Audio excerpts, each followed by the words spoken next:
you today. What is the definition of time? You know, to be able to do something, you need to know what it is. And if I was to talk to you about your role in the centre and asked you, well, what's a roster? You would tell me that a roster is where you plan your staff, where they're going to work, what rooms and what times, so as they all know what's happening over the next week or fortnight. If I said, well, what's a procedures manual? Well, you'd tell me the procedures manual is where we've documented everything on how we operate in this centre for everyone to be able to refer to if they're not too sure. So it's about being able to understand what it is that you're doing to be able to define exactly what it is in the first place. A lot of people talk about managing their time. I need to be better at my time management. But how can you be better at something if you don't know what it is? So that's where the question comes back in. What is the definition of time? Well, I remember the first time I heard this question was many years ago on a time management workshop. And it was put up early in the workshop. So what is the definition of time? If we want to be able to manage it, how can we define it? And straight away, I'm being a male, I've gone to Big Bang Theory. I know it wasn't around then, but I'm automatically thinking quantum physics, time continuum, those sorts of things. But the answer that was given on that day is the answer I've stuck with for the rest of my life. And that is, the definition of time is a series of events, one after another. When you think about your life today or as a whole, your life has just been a constant series of events, one after another. And if you want to be able to get control of time, then it's the events in your day that you need to be in control of, not so much time. You need to be able to understand what it is you're going to do.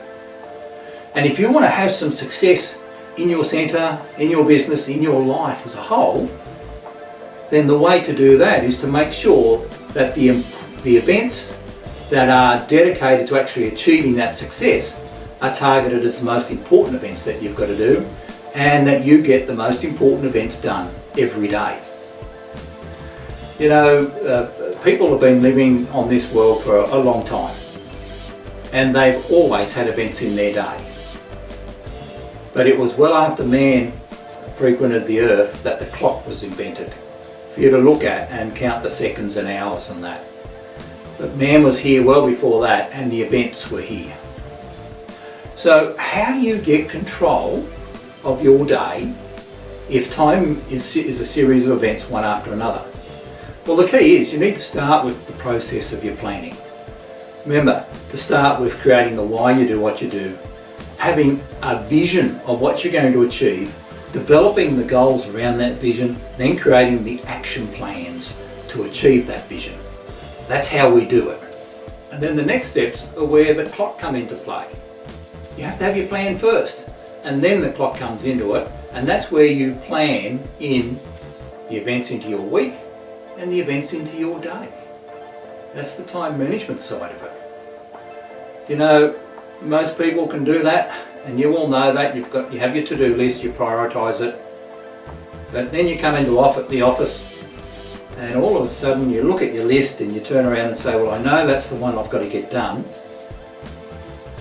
but for whatever reason I'll get this other one done, then I'll do these two, they're quicker, then I'll do this, and then I'll have the time to come back and do that one that's most important.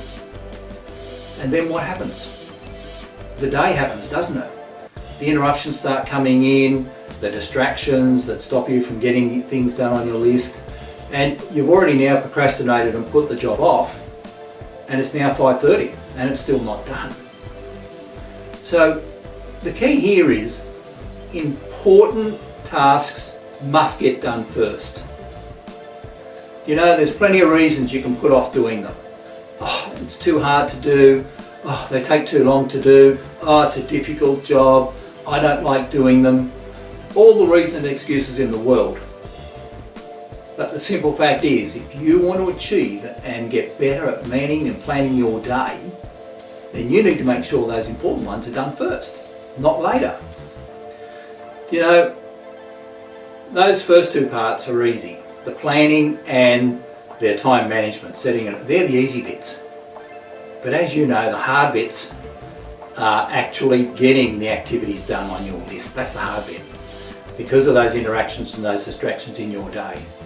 And the problem here is that everyone teaches you, and you're following what the gurus say.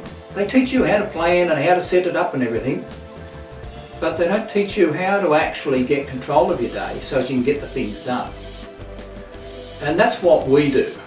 And that's why these articles, these videos that I put out constantly, it's all about working on helping you to be able to learn the things that you need to learn and start developing skills in, so as you can actually get things ticked off, so as you can reduce the interruptions and the distractions, so as you can stop yourself from procrastinating. That's why we do this. But you've always got to remember one thing. As much as the planning and the time management planning side of it is only 10% of this whole process of getting your day under control, if you do not have a plan in the first place, then the likelihood of you trying to achieve what you want to achieve is virtually zero. You've got to have the plan first, and then you need these other skills as well. So that's why we continue to put this information out. Now, there's 3 great resources that can help you with understanding this definition of time and how to use it. One is the book that I've written called The Time Retriever. That's available, the digital version is available on our website for free. You can download it right now. Another one is Brian Tracy's book, Eat That Frog. It's available in all the bookshops. It's also available online. That's another great resource for helping you to understand what time is and how you can actually start to get control of it by controlling the events in your day. And a third one is Stephen Covey's video on YouTube.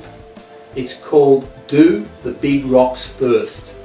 If you look for that video by Stephen Covey, that's another one. It's another great resource that can help you understand why, for you to get control of time, is to plan, have the actions, and make sure you do the most important activities first. So there's some great resources. Go and jump into them. They will help you immediately. It's Peter Johnson. Bye for now.